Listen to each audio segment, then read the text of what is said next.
Hello students, welcome to Cork Solutions, which is the first MST CET free mock test platform. मैं हूँ राकेश गोसावी और आज के video में हम लोग देखने वाले इम्पॉर्टेंट क्वेश्चंस और कंसेप्ट्स और सब्जेक्ट रहेगा हमारा आज का फिजिक्स। इस वीडियो में जो भी कंसेप्ट्स हम लोग आपको बताएंगे वो अगर आप अच्छे से करते हो तो आपका स्कोर यहाँ पे बहुत इंप्रूव होगा। ध्यान में रखिए, क्योंकि ज़्यादातर हमने क्या किया है, ये जो पास्ट ईयर क्वेश्चन है एमएसटी सीईटी के, उनको हमने एनालिसिस किया है। उनका एनालिसिस करके हमने टॉपिक वाइज उस चैप्टर को डिवाइड किया है कि इस टॉपिक पे क्वेश्चन आते हैं, इस टॉपिक पे क्वेश्चन आते हैं, टॉपिक पे क्वेश्चन आते हैं और उस चैप्टर पे कितने क्वेश्चन आते हैं। अगर आप अच्छे से करते हो तो आपका स्कोर वहाँ पे इंप्रूव होगा और ज़्यादा से ज़्यादा क्वेश्चन आपको एमएसटी सीईटी में देखने मिलेंगे। यस, देख सकते हो। तो चलो हम लोग स्टार्ट करते हैं। और वीडियो को स्टार्ट करने से पहले आप इस चैनल को सब्सक्राइब कर लीजिए और वीडियो अंत तक देखिए, क्योंकि कोई भी कंसेप्ट या फिर कोई भी पॉइंट यहाँ पे आपका मिस ना हो। और अगर वीडियो अच्छा लगता है तो लाइक कीजिए और अपने दोस्तों को भी शेयर कीजिए। तो चलो हम लोग स्टार्ट करते हैं विदाउट वेस्टिंग टाइम। तो हमारा पहला पार्ट रहेगा 12th का, जिसमें हम लोग चैप्टर वाइज जाएंगे। रोटेशनल डायनेमिक्स का वेटेज है, टेंटेटिव वेटेज 3 से 4 क्वेश्चन। तो वेटेज जो है थोड़ा सा प्लस माइनस हो सकता है, लेकिन प्रॉब्लम्स कौन से कंसेप्ट पे आएंगे लगभग वैसा ही रहेगा, थोड़ा सा प्लस माइनस होता है, क्योंकि ये हमने एनालाइज किया है पिछले जो क्वेश्चन पेपर से। आप देख सकते हो, आप भी एनालाइज कर, लेकिन आपके पास इतना टाइम नहीं, इसलिए हमने आपके लिए किया है। ओके, तो जिन बच्चों ने एनालिसिस किया है वो देख सकते हो, कंपेयर कर सकते हो। ओके, जिन्होंने नहीं किया, करने की ज़रूरत नहीं, ये आपके लिए है, मैं अभी आपके लिए ही बता रहा हूँ। ओके, चलो तो स्टार्ट करते हैं हम लोग। रोटेशनल डायनेमिक्स का वेटेज यहाँ पे 3 से 4 क्वेश्चन। उसमें कौन से क्वेश्चन आ सकते हैं, कौन से कंसेप्ट पे क्वेश्चन आ सकते हैं। तो फर्स्ट है moment of inertia means D screen, solid sphere, then solid cylinder, hollow cylinder. इनके बेसिस, उनके जो मोमेंट ऑफ इनर्शिया उसके बेसिस पे क्वेश्चंस आते हैं, तो उनके मोमेंट्स ऑफ इनर्शिया हमें पता होने चाहिए। Then centre of mass means theorem of parallel axis, theorem of perpendicular axis के बेसिस पे भी क्वेश्चंस आ सकते हैं। राइट, मीन्स कोई रिंग रहेगी, उसका मोमेंट ऑफ इनर्शिया दिया है तो आपको दूसरे एक्सिस पे निकालना होगा। राइट, ऐसे तो पैरेलल एक्सिस या परपेंडिकुलर एक्सिस थ्योरम हम लोग वहाँ पे यूज़ करते हैं। देन जो first half part mean circular वाला जो पार्ट है, उसमें से क्वेश्चंस आते ज़्यादातर कोनिकल पेंडुलम, सेंट्रीफ्यूगल फोर्स, इसके बेसिस पे आ सकते हैं। Then mechanical properties of fluids का वेटेज रहेगा लगभग 2 से 3 क्वेश्चंस का। उसमें कौन से बेसिस पे क्वेश्चंस आ सकते हैं। तो ये चैप्टर का एक बेनिफिट है कि इस चैप्टर को अच्छे से रिड्यूस किया है, तो ज़्यादातर सरफेस टेंशन का ही पार्ट हमें इस एग्जाम में देखने को मिलेगा, क्योंकि जो फर्स्ट पार्ट और लास्ट पार्ट 3 पार्ट में चैप्टर है। जो प्रेशर वाला पार्ट है और बर्नौलीज प्रिंसिपल वाला पार्ट है, उसको रिड्यूस करने की वजह से सरफेस टेंशन पे फोकस रहेगा यहाँ पे। तो सरफेस टेंशन में क्या करना होगा, सबसे पहले कैपिलरी एक्शन मीन जैसे कैपिलरी डिप करते वाटर राइज होता है, तो उसकी हाइट या फिर कैपिलरी के रेडियस या फिर सरफेस टेंशन, इसमें से कोई भी क्वांटिटी मिसिंग रहेगी, उसको हमें ढूंढना होता है। देन बिग और स्मॉल ड्रॉप प्रॉब्लम्स, मतलब एक ड्रॉप है, ड्रॉप इतने एक XYZ हाइट से गिर गया, राइट। उसके n नंबर ऑफ ड्रॉपलेट्स बन गए, सबके साइज सेम है। देन आपको क्या करना है, एक तो हाइट फाइंड आउट करनी है या फिर एनर्जी फाइंड आउट करनी है, राइट, कितनी एनर्जी उसको मिली। या फिर उल्टा भी हो सकता है कि n नंबर ऑफ ड्रॉप से वो कंबाइन हो गए, एक सिंगल ड्रॉप बन गया, राइट, इस तरीके से। तो वो क्वेश्चन हमने किए हुए हैं ऑलरेडी। तो ये 2 टॉपिक पे यहाँ पे क्वेश्चन ज़्यादातर रहेंगे। Okay, then kinetic theory of gases का वेटेज यहाँ पे रहेगा 3 से 4 क्वेश्चंस का अप्रोक्स टेंटेटिवली। ये सारा वेटेज जो है टेंटेटिवली है, थोड़ा सा प्लस माइनस हो सकता है, मैंने पहले भी बोला था। तो यहाँ पे हम लोग ध्यान देंगे कौन से पॉइंट्स पे, black body radiations means absorption, transmission, reflection जो है उस पॉइंट पे हम लोग ध्यान देंगे, coefficient of emissivity, right. Then ideal gas and specific heat वाला जो है मीन्स मोनो एटॉमिक, डायटोमिक, उस पर हम लोग थोड़ा सा ध्यान देंगे। Then Stefan's and Wien's law, right, so इस पर हम लोग ध्यान देंगे। देन थर्मोडायनेमिक्स यहाँ पे न्यू है, तो फिर भी इसमें से कौन से पॉइंट्स इंपॉर्टेंट हो यहाँ पे मैं बता रहा हूँ। यस, थर्मोडायनेमिक्स ओल्ड सिलेबस में नहीं था, तो इसमें मतलब थर्मोडायनेमिक्स का थोड़ा सा पार्ट था, काइनेटिक थ्योरी में ही था, तो अभी उसको अलग से करके थर्मोडायनेमिक्स थोड़ा डिटेल में बना दिया है। तो उसमें क्या क्या ध्यान रखेंगे हम लोग, work done on ideal gas, adiabatic, isothermal and isochoric process, right, इसमें हम लोग थोड़ा सा ध्यान देंगे। देन ऑसिलेशंस में ऑसिलेशंस का वेटेज रहेगा लगभग 3 से 4 क्वेश्चंस। ओके, सो उस पर अगर हम लोग देखेंगे particle performing SHM problems, means कोई पार्टिकल है एसएचएम परफॉर्म कर रहा है तो उसका डिस्प्लेसमेंट इतना इतना है, तो उसकी वेलोसिटी उस मोमेंट पे कितनी होगी या फिर एक्सेलरेशन कितना रहेगा, इस टाइप के क्वेश्चंस वहाँ पे आ सकते हैं। देन सिंपल पेंडुलम प्रॉब्लम्स, जैसे हमने देखा होगा कि पेंडुलम में पेंडुलम की लेंथ इतनी चेंज हो गई तो पीरियड कितना चेंज होगा, राइट, इस टाइप के प्रॉब्लम्स आ सकते हैं। देन एनर्जी वाले प्रॉब्लम्स आ सकते हैं एसएचएम के। देन एम्पलीट्यूड फ्रीक्वेंसी पीरियड वाले प्रॉब्लम्स, राइट, में इस टाइप के प्रॉब्लम्स यहाँ पे एसएचएम में हमें दिखेंगे। डैम्प ऑसिलेशन तो है ही नहीं, डैम्प ऑसिलेशन यहाँ पे रिड्यूस कर दिया गया है। देन सुपरपोजिशन ऑफ वेव, अगर हम लोग देखेंगे इस चैप्टर पे मतलब ये चैप्टर बहुत छोटा है और उस पर क्वेश्चंस लगभग रिपीट होते रहते कंटिन्यू रिपीट होते, तो हम लोग देख सकते हैं बस वैल्यूज चेंज होगी, दो क्वेश्चन ये लगभग रिपीटेड ही रहेंगे। तो उसमें कौन से क्वेश्चंस रहेंगे, resonance tube beats problem, means beats form होते हैं, राइट, दे उस टाइप के क्वेश्चंस, तो बीट फॉर्म होते तो एक फ्रीक्वेंसी फाइंड आउट करनी है। देन उसके प्रॉब्लम्स हमने किए थे, हमारे जो PYQ सीरीज़ हमने लिए थे उसमें हमने ये प्रॉब्लम सॉल्व किए थे। देन क्लोज एंड एंड वो ओपन एंड पाइप वाले, ओपन एंड्स वाले और क्लोज एंड वाले जो प्रॉब्लम्स थे वो प्रॉब्लम्स आपको करने, वो भी प्रॉब्लम्स हमने किए। और साथ ही साथ सोनोमीटर वाले भी प्रॉब्लम्स, उसमें हम लोग हार्मोनिक और ओवरटोन्स के जो प्रॉब्लम्स थे वो भी हमने किए हुए हैं। तो ये 3-4 टाइप के ही प्रॉब्लम्स इस चैप्टर में आते हैं, तो इसके मार्क्स तो आपने छोड़ने ही नहीं चाहिए। देन वेव ऑप्टिक्स का वेटेज रहेगा लगभग 3 से 4 क्वेश्चंस का। तो उसमें हमें क्या करना है, इंटरफेरेंस में यंग्स डबल स्लिट एक्सपेरिमेंट और बाइप्रिज्म एक्सपेरिमेंट, राइट, और टू कोहेरेंट सोर्सेस, मीन्स लगभग ये इंटरफेरेंस पे ज़्यादातर क्वेश्चंस रहते हैं। तो उसमें क्या क्या रहता है, देखो कभी कभी small D means distance between two sources, capital D sources और स्क्रीन के बीच में डिस्टेंस। देन फ्रिंज विड्थ में दो ब्राइट बैंड के बीच में डिस्टेंस या फिर दो डार्क बैंड के बीच में डिस्टेंस जो रहता है उसको फ्रिंज विड्थ बोलते हैं। तो means x, small D, capital D और वेवलेंथ, लाइट की वेवलेंथ, इन चारों में से कोई एक क्वांटिटी हमें पूछी होती है, बाकी डेटा हमें दिया रहता है, कभी कभी डायरेक्टली दिया रहता है, कभी इनडायरेक्टली, मीन्स थोड़ा सा हिडन करके दिया रहता है, राइट। सो इस टाइप से उसके पे प्रॉब्लम्स हमने सॉल्व किए हैं। तो वेव ऑप्टिक्स में आपको ज़्यादातर यही करना है, डिफ्रैक्शन के ज़्यादातर प्रॉब्लम नहीं रहते, ओके। तो इलेक्ट्रोस्टैटिक्स का वेटेज लगभग रहेगा 3 से 4 क्वेश्चंस का। तो यहाँ पे हम लोग क्या करेंगे, यस, पैरेलल प्लेट कैपेसिटर का हम लोग देखेंगे और सीरीज भी, okay, means capacitor, series parallel capacitor, sorry, parallel plate capacitor का एक हो गया, मीन्स उसमें एनर्जी वगैरह आ जाती है कैपेसिटर की, right. Then series parallel combination of capacitors. Then Gauss law के बेसिस पे प्रॉब्लम्स आते हैं, उसके लिए फ्लक्स अच्छे से आपको ध्यान में रखना होगा। फ्लक्स की कंसेप्ट बहुत सिंपल है, वो आपको ध्यान में रखती है। Number of lines passing normally through a given area, okay, formula रहता है E into A into cos of theta, okay, where theta is the angle between normal, sorry, the theta is the angle between normal to the area and electric field, okay. Then current electricity का weightage रहेगा लगभग 2 से 3 question.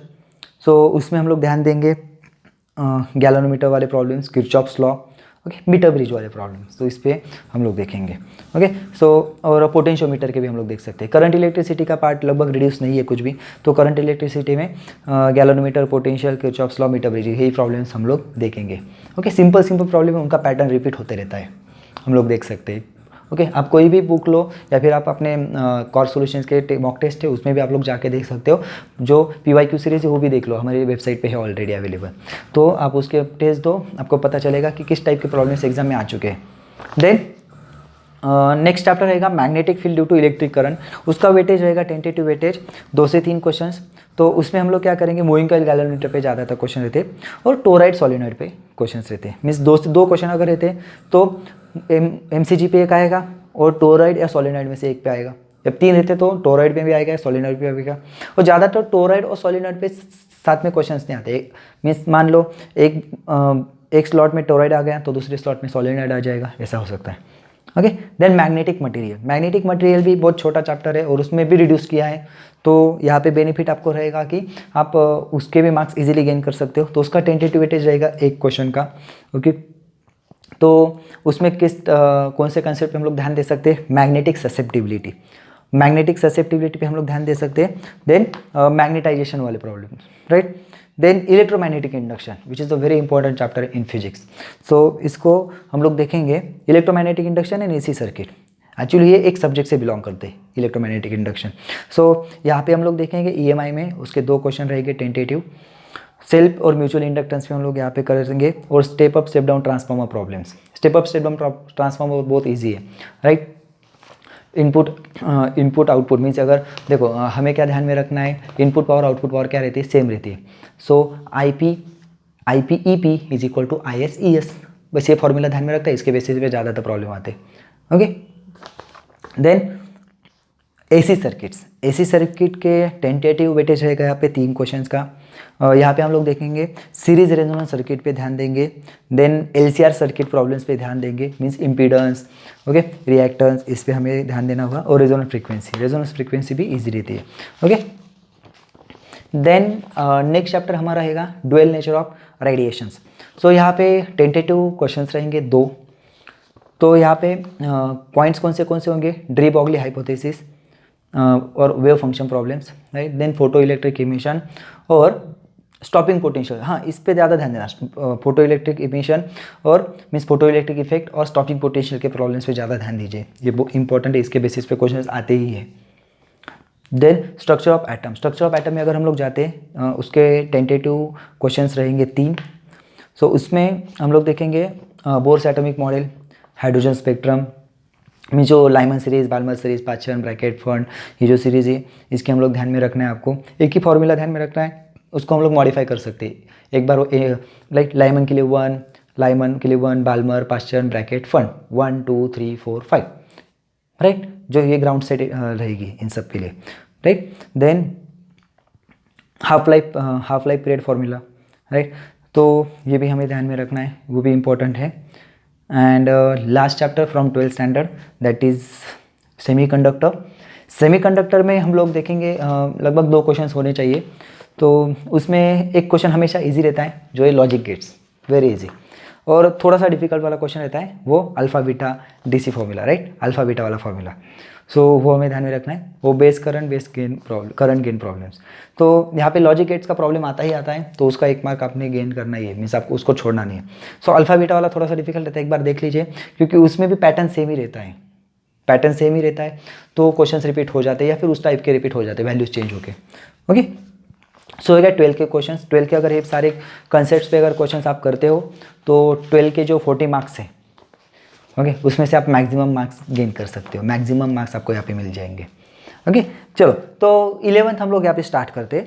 11th के chapters motion in plane में हम लोग tentative weightage देखते हैं, एक क्वेश्चन रहना चाहिए। तो इसमें एक क्वेश्चन जो मैंने बहुत बार देखा है, ओके, वो है angular speed of hands of a clock. Okay, means minute hand और आवर हैंड का जो एंगुलर स्पीड है उसका रेशो, या फिर राइट ऐसा हम लोग देख सकते हैं, या फिर लीनियर वेलोसिटी फाइंड आउट करनी होती है, वो जो हैंड है, राइट, मीन्स जो सेकेंड है मिनट हैंड या फिर आवर हैंड जो रहता है उसकी लेंथ दी रहती है, उसके टिप की लीनियर वेलोसिटी फाइंड आउट करनी रहती है, ऐसा कोई भी एक प्रॉब्लम रह सकता है। देन प्रोजेक्टाइल मोशन के बेसिस पे एक प्रॉब्लम रहता है, मैक्सिमम हाइट या फिर मैक्सिमम रेंज के ऊपर, राइट। देन तो इसमें से एक ही क्वेश्चन हमें मिल सकता है मोशन इन प्लेन में। लॉज ऑफ मोशन में हमें मिल सकते हैं 2 क्वेश्चन। तो वहाँ पे जो रहेगा कोलिजन पे ज़्यादा रहेगा, collision problems means momentum before collision, momentum after collision remain same, इस टाइप के प्रॉब्लम्स यहाँ पे रह सकते हैं, राइट। देन फोर्स वाले प्रॉब्लम्स रहते हैं, राइट, बैलेंस फोर्स अगर हम लोग करते हैं, राइट, मीन्स कोई सिस्टम रहती है उसमें ऑब्जेक्ट मीन्स 1-2 ऑब्जेक्ट है तो उनका फोर्स बैलेंस हो गया, तो इसी टाइप के प्रॉब्लम्स हमें यहाँ पे रह सकते हैं लॉज ऑफ मोशन में। देन ग्रेविटेशन पे हम लोग देखेंगे, ग्रेविटेशन जब 12th में था तो उस पर ज़्यादा क्वेश्चंस आते थे, अभी 11th में होने की वजह से उसमें 1 या 2 ही क्वेश्चंस आ सकते हैं। तो उसमें कौन से बेसिस पे रहते हैं, तो सबसे ज़्यादा इंपॉर्टेंट क्वेश्चन रहता है वेरिएशन इन जी। 3 टाइप की वेरिएशन है, एक अल्टीट्यूड की वजह से, एक डेप्थ की वजह से और एक लैटीट्यूड मीन्स पोजिशन अर्थ के ऊपर, मीन्स इक्वेटर से पोल की तरफ या फिर पोल से इक्वेटर की तरफ ग्रेविटी चेंज होती है, राइट। पोल पे सबसे ज़्यादा रहती है, इक्वेटर पे कम हो जाती है। ओके, और एक बात ध्यान में रखना ग्रेविटेशन में कि सबसे ज़्यादा ग्रेविटी अर्थ सरफेस पे रहती है, और सरफेस से ऊपर जाओ कम हो जाती है, और सरफेस के नीचे जाओ डेप्थ में जाओ कम हो जाती है। ये सबसे इंपॉर्टेंट पॉइंट यहाँ पे ध्यान में रखना है। देन बेसिक जो ग्रेविटेशन लॉ है हमारा F = G m1m2/r², इसके बेसिस पे भी कोई प्रॉब्लम हो सकता है। Then thermal properties of matter में हम लोग एक क्वेश्चन है, ऐसा हम लोग एज्यूम करते हैं। सो उसमें कौन से बेसिस पे क्वेश्चन रहेगा, न्यूटन्स लॉ ऑफ कूलिंग पे हो सकता है, और सबसे ज़्यादा इंपॉर्टेंट पॉइंट यहाँ पे टेम्परेचर ग्रेडियंट और specific heat capacity, okay, temperature gradient, specific heat capacity, इस पे हो सकता है। देन साउंड, साउंड पे सबसे ज़्यादा क्वेश्चन आए अभी तक अगर हम लोग देखेंगे तो डॉपलर इफेक्ट पे, ओके, डॉपलर इफेक्ट पे, और या फिर थ्योरी क्वेश्चंस भी साउंड पे ऊपर आ सकते हैं। ओके, देन ऑप्टिक्स, ऑप्टिक्स पे हम लोग यहाँ पे देखेंगे तो 2 क्वेश्चंस होने चाहिए ऑप्टिक्स के। तो उसमें सबसे इंपॉर्टेंट थिन प्रिज्म वाला फॉर्मूला, मीन्स डेविएशन वाला, right, delta is equal to A into mu minus 1 वाला, उसके बेसिस पे। और सेकंड इंपॉर्टेंट फॉर्मूला रहेगा हमारा यहाँ पे लेंस फार्मूला और मिरर फार्मूला, ओके, इस पे। और लेंस मेकर पे भी हम लोग थोड़ा सा ध्यान दे सकते हैं। देन 11 का इलेक्ट्रोस्टैटिक्स, इलेक्ट्रोस्टैटिक्स 12 का भी था, 11 का भी है। तो 11 के इलेक्ट्रोस्टैटिक्स में हम लोग देखेंगे गॉस लॉ, 12th में जो गॉस लॉ है उसके एप्लीकेशन से, 11th में जो गॉस लॉ है वो सिर्फ गॉस लॉ का स्टेटमेंट है, उसके ऊपर हम लोग देखेंगे। और सबसे इंपॉर्टेंट पॉइंट यहाँ पे रहेगा इलेक्ट्रिक फोर्स और electric field problems, electric force और इलेक्ट्रिक फील्ड प्रॉब्लम्स, उस पर भी हम लोग ध्यान देंगे। देन लास्ट चैप्टर है हमारा 11th का जो है सेमीकंडक्टर। सो सेमीकंडक्टर के ऊपर हम लोग ज़्यादातर एज्यूम करते हैं, मतलब एक क्वेश्चन होना चाहिए, और उसके ऊपर ज़्यादातर थ्योरेटिकल क्वेश्चंस आ सकते हैं, क्योंकि 11th में सेमीकंडक्टर जो अप्लाइड ज़्यादा नहीं है।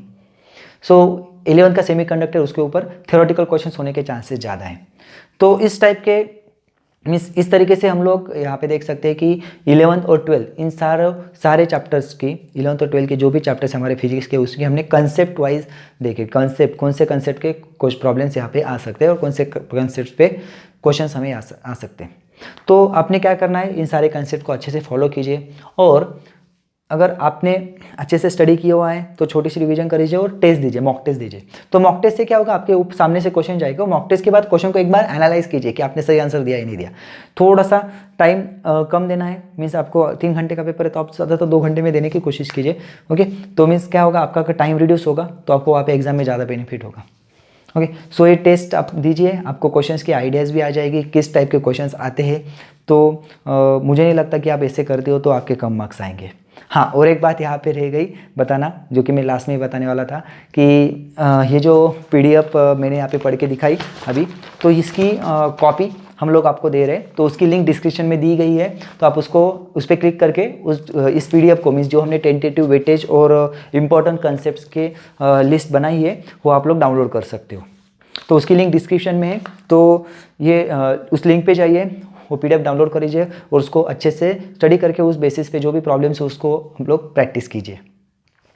अच्छे से स्टडी करते रहिए। बस आज के लिए इतना ही, तो मिलते हैं हम लोग नेक्स्ट वीडियो में, जिसमें मैं आपको मैथ्स के ऐसे इंपॉर्टेंट क्वेश्चंस या फिर इंपॉर्टेंट कंसेप्ट यहाँ पे बताऊंगा, और अच्छे से स्टडी करेंगे तो आपका स्कोर यहाँ पे बढ़ेगा। फिजिक्स जो है वो PCM वालों के भी इंपॉर्टेंट है और PCB वालों के लिए भी कंपलसरी सब्जेक्ट है, राइट। और 20 से हमारा मैथ्स का पेपर है, तो मैथ्स के भी क्वेश्चन आपको जल्द से जल्द मिल ही जाएंगे। चलो मिलते हैं, अच्छे, take care, bye bye, all the best.